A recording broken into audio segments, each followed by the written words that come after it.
The Power of Deserts was an exciting book to research and write.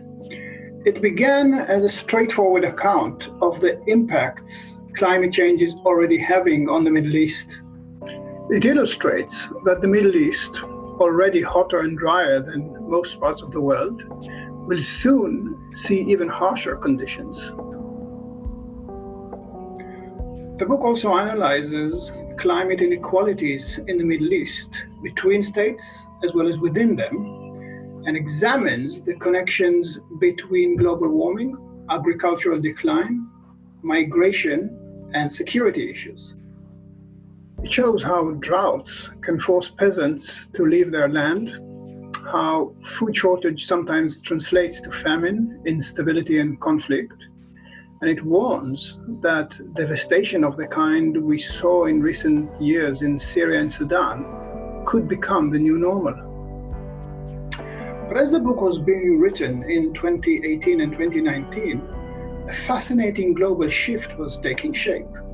Renewable energy, costs of which dropped by 90% in less than a decade, was finally emerging as an alternative for fossil fuels. For most of us, this energy transition is good news.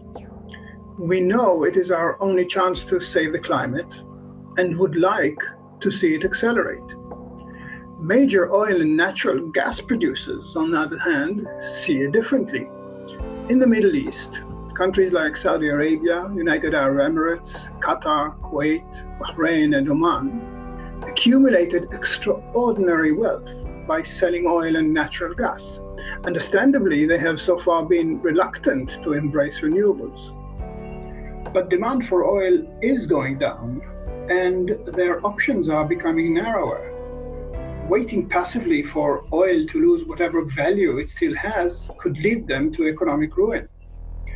What if, I asked myself, the oil-rich countries of the Gulf were to take their huge solar potential to another level?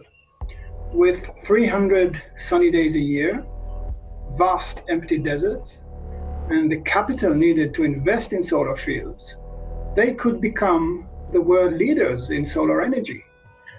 They could convert their own domestic power sectors to renewables, invest in renewable power production globally, then, a few years down the line, find the right moment to turn off oil production altogether.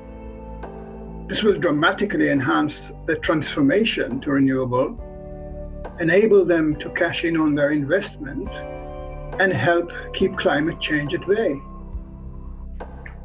So here I was, halfway through the book, toying with a counterintuitive, unorthodox departure from conventional wisdom. It was, I admit, a bit unsettling. Will my colleagues disown me for legitimizing autocratic regimes? Will friends and allies in the environmental movement forgive me for expressing optimism about keeping climate change in check? Well, here it is.